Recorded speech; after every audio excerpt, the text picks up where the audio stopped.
حضرت امام مالک کہتے ہیں میں غریب کا بیٹا تھا. اکثر دین پڑھنے والے غریبوں کے بیٹے ہوتے ہیں. امیروں کے بچے ایف ایس سی پڑھتے ہیں, بی ایس سی پڑھتے ہیں, ٹیکنالوجی پڑھتے ہیں. غریبوں کے بچے دین پڑھتے ہیں اور پھر امیروں کو ممبریاں ملتی ہیں. غریبوں کے بچوں کو اللہ ممبر عطا فرماتا ہے, مصلی رسول اللہ دیتا ہے. حضرت سیدنا امام ابو مالک فرماتے ہیں میں غریب کا بیٹا تھا اور میری 6-7 بہنیں, میں اکیلا بھائی تھا. آپ فرماتے ہیں میرے ابا جی فوت ہو گئے.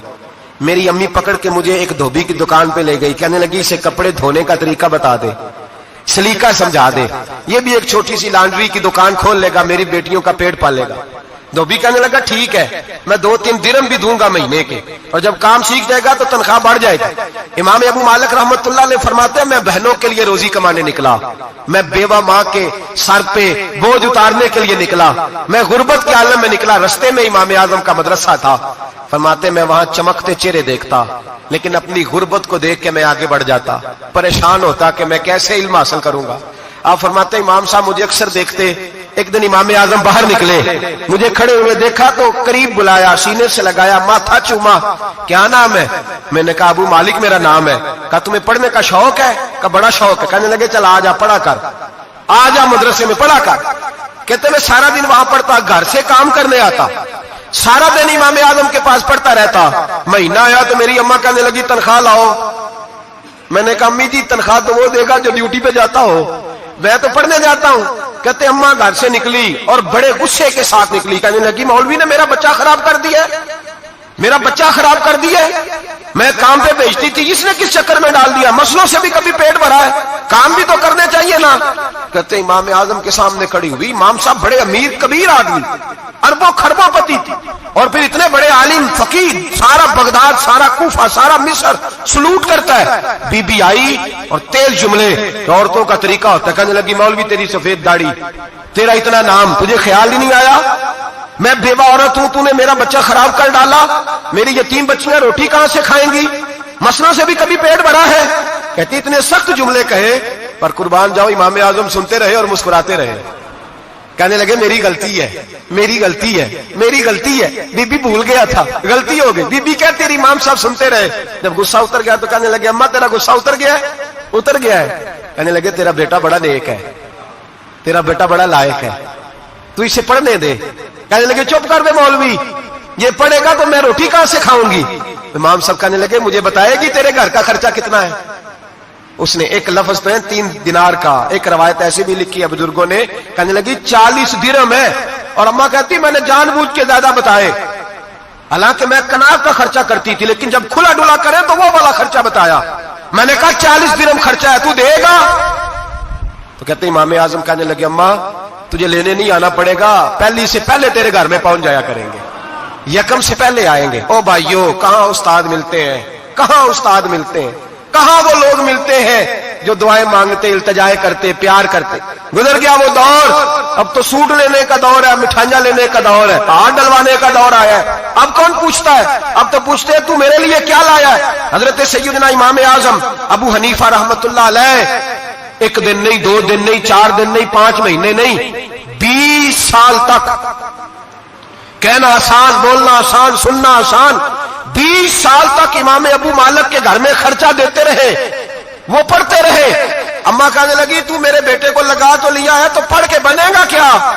حضرت امام اعظم فرمانے لگے بادشاہوں کے تخت پر بیٹھ کر بادشاہوں کے ساتھ کھانے کھایا کرے گا, ان کے ساتھ بیٹھ کے حلوہ کھائے گا, وقت آئے گا تو دیکھے گی. کہتے ہیں میرے امام انتقال کر گئے, وقت بیت گیا.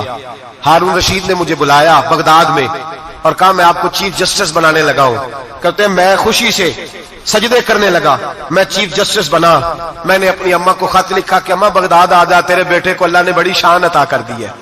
فرماتے ہیں ہارون رشید کی بیوی بڑی اولیاء کی, علماء کی بڑی فرما بردار تھی, محبت کرنے والی تھی. اس نے حلوہ بنا کے بھیجا, کھانا بنا کے بھیجا. ہارون رشید تخت پہ بیٹھ کے کھانے لگا تو کہنے لگا امام صاحب آپ بھی یہیں آ جائیں میرے ساتھ.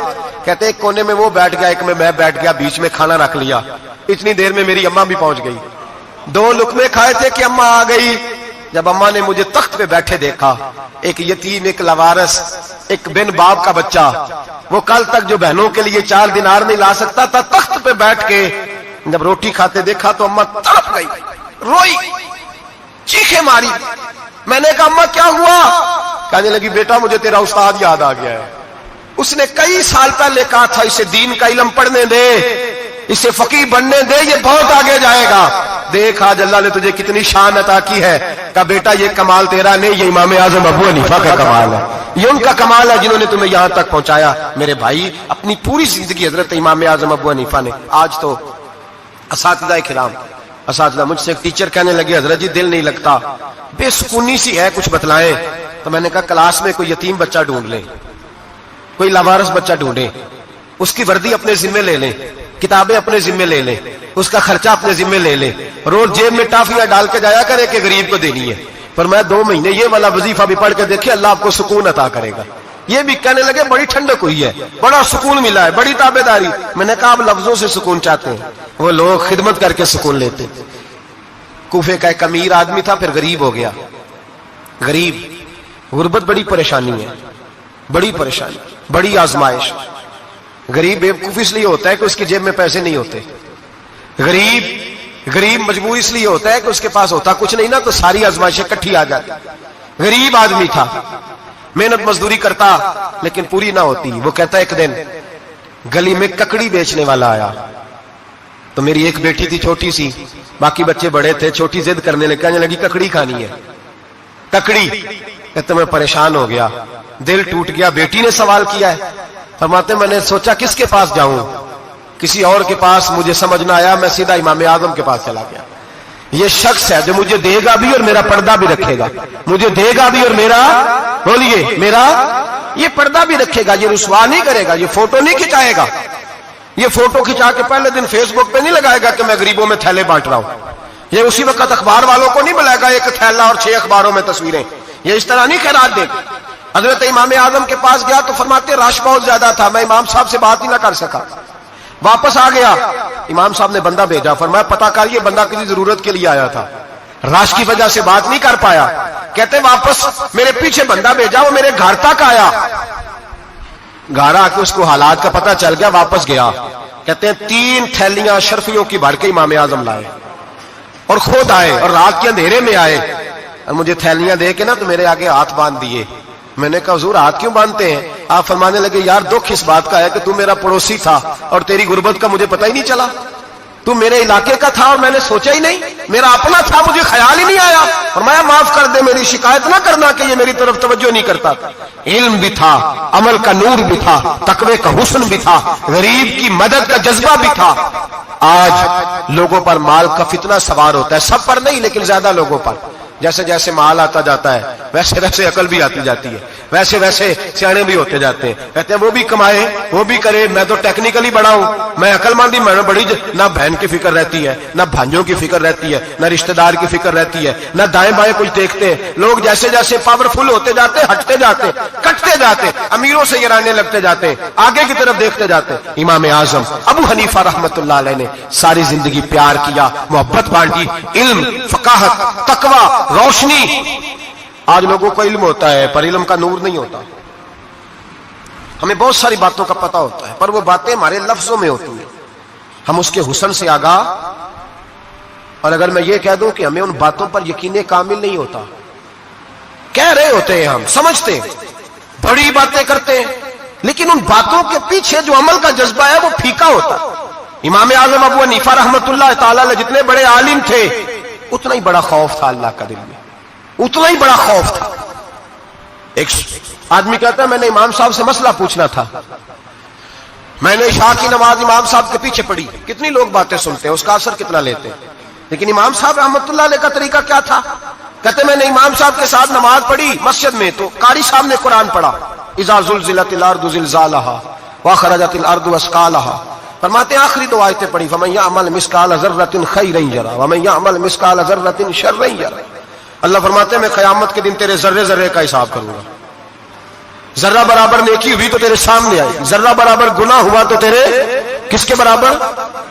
جی وہ کتنا ہوتا ہے؟ ریت کا 1 ذرہ، اس کے برابر بھی گناہ ہوا تو تیرے سامنے، یہ اللہ کہہ دیا ہے، تو ایسا انشاءاللہ ہو کے رہے گا۔ اللہ ایک دفعہ دکھائے گا، دعا فرمائے اللہ ہمیں معافی عطا فرمائے، اللہ ہم سے درگزر فرمائے، اللہ ہمیں بخشے ہوئوں میں شامل فرمائے۔ یہ آیت امام صاحب نے سنی تو کہتے ہیں میں نمازی سارے چلے گئے تو امام صاحب بیٹھے اور یوں نہ اپنی داڑھی پکڑ لی, چراغ ٹمٹما رہا, کہتے ہیں داڑھی پکڑ لی اور امام صاحب بیٹھے. میں نے کہا کہ کسی محویت کے عالم میں ہے, سوچ میں, چلے میں تھوڑی دیر میں آتا ہوں. کہتے ہیں میں 2 گھنٹے کے بعد آیا تو امام صاحب ایسے بیٹھے ہیں داڑھی پکڑی ہوئی. میں نے کہا ٹھہر کے آتا ہوں. میں پھر 1-1.5 گھنٹے کے بعد گیا تو ویسے بیٹھے. کہتے ہیں تہجد کا وقت ہو گیا, میں مسجد میں گیا تو چراغ ٹمٹمانے لگا, ختم ہونے کے قریب آ گیا. امام صاحب بیٹھے, اب میں نے دیکھا کہ آنکھیں آنسوؤں سے بھری ہوئی ہیں اور اپنی داڑھی پکڑ کے کھینچ رہے ہیں اور کہتے ہیں یا اللہ تو اگر ذرے ذرے کا حساب لے گا تو ابو حنیفہ تو الجھ جائے گا. اے اللہ تو ذرے ذرے کے بارے میں پوچھے گا تو میں تو نہیں جواب دے سکتا. خدا بندہ اس طرح کر, میرے ان سفید بالوں پہ رحم کھا. اے اللہ میرے بڑھاپے پہ مہربانی فرما, مجھ سے نہ ذرے ذرے کا پوچھنا, میں بڑا کمزور ہوں, میں نہیں جواب دے سکتا. مولا مجھ سے درگزر والا معاملہ کر. کہتے تڑپ رہے امام صاحب. فجر کی اذان ہوئی تو امام صاحب نے دائیں بائیں دیکھا, میں پیچھے کھڑا تھا. میں نے کہا حضور ساری رات ہی گزر گئی, آپ ایک آیت سن کے پریشان رہے اور میں روزانہ 20 تقریریں سنتا ہوں, درجنوں حدیثیں سنتا ہوں, مجھے تو اثر نہیں ہوتا. آپ فرمانے لگے مجھے تیرے معاملے کا نہیں پتا, لیکن مجھے اگر تو نے دیکھ لیا ہے تو کسی کے ساتھ ذکر نہ کرنا مجھے. اور فرمانے لگے پھر تو نیک آدمی ہوگا, تجھے نہیں خیال آتا, تو میں تو جانتا ہوں من آنم کے من دانم, پتہ سارا ہے سردار نو کی تیانا, میں تو جانتا ہوں نا, مجھے خبر ہے, لہذا میں نہیں حساب دے سکتا, تیرا نہیں مجھے پتا. جتنا میرے بھائی علم زیادہ اتنا خوف بھی. حضرت عبداللہ ابن مسعود فرماتے ہیں زیادہ باتیں کرنے والا عالم نہیں ہوتا, اللہ سے زیادہ ڈر جانے والا عالم ہوتا ہے. جو آدمی لمبی چوڑی گفتگو کرے وہ فقیہ نہیں, وہ اللہ سے ڈرنے والا نہیں, بلکہ جس کو وہ بات کرے تو تھوڑی کرے, ڈر کے کرے, خوف کے ساتھ کرے. اللہ کی خشیت جس کے دل میں ہو وہ بڑا عالم ہوتا ہے. حضرت امام اعظم ابو حنیفہ رحمت اللہ علیہ مالدار تھے اور اپنے مال میں سے حصے نکالتے تھے. امام صاحب فرمایا کرتے تھے میں نے چند 1000 درہم رکھ دیے. حضور کس لیے؟ فرمایا لوگوں کو قرضہ دینے کے لیے. نبی پاک صلی اللہ علیہ وسلم نے فرمایا قرضہ لینے والے کو منع کیا ہے, فرمایا قرضہ ایک قید ہے, بغیر مجبوری کے نہ لینا. اب لینے والے بھی احتیاط نہیں کرتے, فٹافٹ قرضے کے پیچھے بھاگتے. بڑی مجبوری ہو تو قرضہ لیں, فرمایا مقروض قیدی ہوتا ہے, قرضہ لینے سے بچو. اور دینے والے کو کیا کہا؟ فرمایا اگر سامنے والا تنگ دست ہو نا, تنگ دست, تو اسے مہلت دو. جتنی تم مہلت دو گے اللہ اتنے ہی پیسے روز صدقہ کرنے کا ثواب عطا فرمائے گا. اگر تنگ. ایک صاحب مجھے کہنے لگے, میں نے رمضان شریف میں نا قرضے کے حوالے سے یا کچھ عرصہ پہلے کسی موقع پر قرض کے حوالے سے کو بات کی. ایک صاحب مجھے کہنے لگے حضرت صاحب جیسے کسی کو لینا ہوئے نا 20,000 تو انہوں ترا کے لئی دے, تو جی 20 کروڑ لینا ہوئے تو پھر نہیں ترایا جاتا. میں نے کہا کیوں؟ کہنے لگے 20,000 والا بندہ ماڑا ہوتا ہے نا, جہاں 20 کروڑ کھا گیا وڈی مگرمچھ ہوتا ہے, انہوں ترایا جا سکتا, وہ دے کے بندے ترلے ہی کر دے, چل بھائی کیویں دے سکنا ہے. وہ جو 20,000 والا نا ماڑا بندہ کہنے تو دینے نے کہ تیرا بندوبست کریے, کہنے چوری صاحب جمعرات لے آؤ کسی طریقے. جمعرات ماڑا ہے نا. نبی پاک نے کیا فرمایا؟ حضور نے فرمایا تجھے پتہ چل جائے کہ تنگ دست ہے تو مہلت دے, جتنے دن تو اس سے پیسے نہیں لے گا اتنے ہی پیسے روز صدقہ کرنے کا ثواب دیا جائے. اب لوگ جو تگڑی موٹے مگرمچھ ہیں ان کو مہلت دیتے ہیں, وہ کہتے ہیں جا جتھو لب دے لے, پھر کہتے ہیں نہیں آپ بتائیں آپ کیسے دے سکتے. اور ماڑا بندہ انہیں 2,000 دینا دکان کا, اس کو دکاندار کہتا ہے کل سائیکل لے کے تب گزرنا میرے آگے سے اگر پیسے دینے ہیں تو میں نے سائیکل رکھ لینا. ڈرنا چاہیے اللہ پاک, ہمیں پتا ہوتا ہے سامنے والا غریب ہے, تنگ دست ہے, مجبور ہے, اسے مہلت دینی. امام صاحب کہتے ہیں میں نے کچھ پیسے رکھے ہوئے تھے, پس منظر یہ تھا کہ غریب لوگ آتے ہیں تو میں ان کی مدد کروں گا. امام اعظم ابو حنیفہ نے ایک بندے سے پیسے لینے تھے اور حال یہ تھا کہ آپ دھوپ میں کھڑے تھے, ساتھ اس بندے کا مکان تھا. لوگوں نے کہا حضرت دیوار کے سائے میں ہو جائے. فرمانے لگے اس سے پیسے لینے ہیں, اگر سائے میں کھڑا ہوا تو سود میں شمار ہو جائے گا, میں اس سے فائدہ نہیں لے سکتا. ایک بندے سے قرضہ لینا تھا, وہ آپ کو دیکھ کے گلی اور دوسری گلی میں چلا گیا, راستہ بدل گیا اور چھپ گیا. امام صاحب رونے لگے, کہنے لگے اے اللہ میں اتنا برا ہو گیا ہوں کہ تیرے بندے مجھ سے چھپنے لگے. اس کو ڈھونڈ کے لائے, کیوں چھپتا ہے؟ کہ حضور آپ کے پیسے دینے ہیں. آپ نے فرمایا جا میں نے اللہ کی رضا کے لیے معاف کیے, آج کے بعد چھپنا نہ, اس لیے میں نہیں چاہتا کہ تجھے کوفت ہو, تو میری طرف دیکھ کے چھپنے لگا ہے, میری طرف دیکھ کے. غریب تو بھائی گلیوں میں گھستے پھرتے ہیں کہ کوئی بندہ مل نہ جائے. مقروض آدمی پتہ اس وقت چلتا ہے جب خودکشی کر گیا, پتہ اس وقت چلتا ہے پھر لوگ آتے ہیں اس کے بچوں کو کہتے ہیں فکر نہ کرنا ہم تیرے ساتھ ہیں, تو اس کے ساتھ ہونا تھا, ان کا سایہ بچ جاتا. اب آئے ہو امام اعظم ابو حنیفہ رحمۃ اللہ تعالیٰ علیہ لوگوں کو سہولت دیتے, آسانی دیتے, پیار کرتے, محبت کرتے. ہم لوگوں کا مزاج ایسا نہیں ہے, ہماری اخلاقیات کے اندر وہ حسن نہیں جو ہمارے بزرگ ہمیں دے کے گئے. اور پھر چھوٹی چھوٹی باتوں میں حقوق العباد کا خیال کرتے, چھوٹی چھوٹی باتوں. ہم تو گالی دے کے بھی کہتے ہیں نا چل کیا ہو گیا, گالی دی ہے نا. میں نے دیکھا ہے سائیکل والے کی ٹکر اگر پجارو والے کے ساتھ ہو جائے تو معافی سائیکل والے نے مانگنی ہے, کیونکہ وہ سائیکل پہ بیٹھا ہے نا, اس کی غلطی یہ ہے کہ وہ سائیکل پہ بیٹھا ہے, معافی سائیکل والے نے مانگنی ہے, پجارو والا نہیں مانگے گا. ہو سکتا ہے سائیکل والا اٹھ کے کہے جناب مجھ سے غلطی ہو گئی, مجھے پتہ ہی نہیں تھا کہ آپ تھے, ورنہ میں آپ کے آگے نہ آتا. سائیکل والا مجبور ہے کیونکہ اس کے پاس پجارو نہیں, اور پجارو والا تو شیشہ نہیں نیچے کرتا, کہتا دھوپ آئے گی, گاڑی بڑی مشکل سے ٹھنڈی کی ہے. نیچے اتر کے ملازم کہتا ہے اس کو پوچھو اگر کوئی 200-400 کا نقصان ہوا تو 500 دے دو. مزاج ہے. امام اعظم ابو حنیفہ رحمۃ اللہ علیہ عالم, حقوق العباد کا چھوٹی چھوٹی, آپ کے شاگردوں میں سے کسی کے چہرے پہ شکن آتا تو 20 بار پوچھتے کوئی پریشانی ہے میرے بیٹے کو, کیا ہو گیا.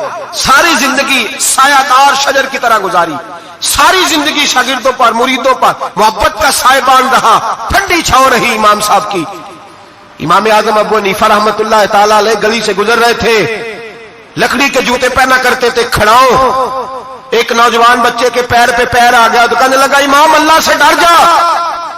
یہ لفظ گئے تو امام صاحب کی چیخ ہی نکل گئی. کئی گھنٹے بے ہوش رہے. لوگوں نے کہا حضور کیا ہوا؟ فرمانے لگے تم نے سنا نہیں, چھوٹے چھوٹے جوان بھی کہتے ہیں کہ ابو حنیفہ اللہ سے نہیں ڈرتا, اللہ کی مخلوق کہتی ہے نہیں ڈرتا. اگر یہ کہہ رہے ہیں تو میرا کیا بنے گا. کئی دن روتے گزر گئے. لوگ اس بچے کو لائے, آگے کہنے لگا حضور آپ تو پریشان ہو گئے, میں نے تو محاورتاً کہا تھا, محاورتاً کہا تھا کہ آپ اللہ سے نہیں ڈرتے. فرمانے لگے بیٹے مجھے محاوروں کا نہیں پتا, جب رب کے خوف کا نام آتا ہے تو جملے سیدھے میرے دل سے جا کے ٹکراتے, سیدھے دل سے جا کے ٹکراتے. گلی سے گزر رہے, لکڑی کے جوتے پہنے, کھڑاؤں, بارش ہے, کیچڑ ہے, ایک دیوار کے قریب سے گزرے تو تھوڑا سا کیچڑ اڑ کے نا تو دیوار پہ پڑ گیا. یہاں ٹرالی والا ساری دیوار توڑ جاتا ہے اور کہتا ہے چلو میں نے کون سا جان بوجھ کے کیا ہے. یہاں لوگوں کا گھر توڑ جاتے ہیں, کہتے ہیں چلو بتاؤ کتنا خرچہ آیا تھا. فوری طور پہ لوگ ماننے کو تیار ہی نہیں. امام صاحب کے پیروں سے, یہ باریکی سمجھے, یہ حقوق العباد کا مسئلہ ہے. جو جاننے والے ہوتے تھے ان کا یہ طرز زندگی تھا. کیچڑ اڑا پیروں سے اور ایک آدمی کی دیوار پہ پڑ گیا. امام صاحب کھڑے ہیں, سوچ رہے کروں تو کیا کروں. شاگرد صاحب نے حضرت جی کیا پریشانی ہے؟ آپ فرمانے لگے میں نے اس کی دیوار گندی کر دی ہے, صاف نہ کروں تو بھی ظلم ہے, اور اگر صاف کروں تو دیوار کچی ہے, جب صاف کروں گا تو کچھ مٹی اتر جائے گی تو کسی کے گھر کی مٹی اتارنا یہ بھی ظلم ہے. اب میں دو پریشانیوں میں الجھ گیا ہوں, کدھر جاؤں؟ کہا حضرت جی پھر. فرمایا اس کے دروازے پہ دستک دو. دروازے پہ دستک دی تو جو بندہ باہر آیا وہ مجوسی تھا, آگ کی پوجا کرنے والا تھا. امام صاحب کہنے لگے مجھے جانتے ہو؟ کہنے لگے حضور سارا کوفہ جانتا ہے, سارا بغداد جانتا ہے, ساری دنیا جانتی ہے آپ مسلمانوں کے امام ہیں, لوگ جانتے. آپ نے فرمایا یار مجھ سے غلطی ہو گئی ہے. وہ کیا؟ آپ فرمانے لگے میں اپنے انداز میں گزر رہا تھا, بوڑھا آدمی ہوں, خیال نہیں آیا, تھوڑا کیچڑ اڑ کے تیری دیوار پہ لگ گیا ہے. میرے بھائی یہ کوئی فرشتے تھوڑی تھے, یہی زمین پہ بسنے والے لوگ تھے, احتیاط والے لوگ تھے. ہم لوگوں نے پتہ نہیں اپنا مزاج اتنا سخت کیوں بنا لیا ہے. کتنے لوگوں کو لتاڑ کے, کتنی پگڑیاں اچھال کے, کتنے حقوق العباد ضائع کر کے بھی ہم اسی طرح کے مطمئن ہیں. کہاں سے تسلی لاتے ہیں ہم, کہاں سے اپنے آپ کو ٹھنڈک دیتے ہیں, کیسے اپنے آپ کو ہم سکون دے لیتے ہیں کسی کو تکلیف دے کے. کس طرح سکون کی نیند آتی ہے جب کوئی پریشان ہوتا, کیوں ہمارا دل پتھر ہو گیا. اعلیٰ حضرت فرمایا کرتے تھے جا کسی سے جا کے علاج کرا, تیرے سینے میں جو دل دھڑک رہا ہے وہ سخت ہو گیا, جا کسی سے جا کے اس کی دوائی کھا, مجھے خیال ہی نہیں آتا تڑپتے لوگوں کو دیکھ کر, جا کے علاج کرا, اگر ایسے مر گیا تو حالات تیرے حق میں اچھے نہیں ہوں گے. حضرت امام صاحب تڑپ رہے ہیں اور اس شخص کے سامنے آہوزاری کر رہے ہیں جو مجوسی بھی ہے, غریب بھی ہے, کچے گھر میں رہتا ہے. فرمایا یار بتاؤ کیا کروں. امام صاحب باتیں کر رہے ہیں تو وہ آدمی حیرت میں کھو گیا, کبھی دیوار دیکھتا, کبھی اپنا آپ دیکھتا, کبھی امام صاحب کو دیکھتا, دائیں بائیں دیکھتا, پسینے آنے لگے, پتہ نہیں کیا سوچوں کا مد و جزر چلنے لگا, کہاں بات گئی, کہاں تک اس کی سوچ گئی, کہاں پلٹ کے آئی. کہنے لگا امام صاحب میں تو چوک میں رہتا ہوں, روزانہ پتہ نہیں کتنی گاڑیاں مٹی برسا جاتی ہیں, کبھی کوئی نہیں آیا, آپ کو کیا ہوا؟ آپ فرمانے لگے مجھے کسی کا نہیں پتا, مجھے تو میں نے جو قرآن حدیث پڑھا ہے مجھے تو ڈر آ رہا ہے, مجھے بتا تو معافی دیتا ہے کہ نہیں, تیری دیوار صاف ہوگی کہ نہیں. کہنے لگا حضور دیوار کو چھوڑے, پہلے کلمہ پڑھائے, میرا دل تو صاف کر دے. کہنے لگا اتنا میٹھا دین, اتنا پیارا دین, اتنا خوبصورت دین کہ غریب کی دیوار پر کیچڑ لگ جائے اور آپ کو اتنی تکلیف ہو, میں اس دین سے دور کیوں ہوں. یہاں روز یورپ کہتا ہے کہ مسلمان جھوٹی شادیاں کرتے, دنگا فساد کرتے, نیشنلٹی لینے کے لیے جھوٹ بولتے,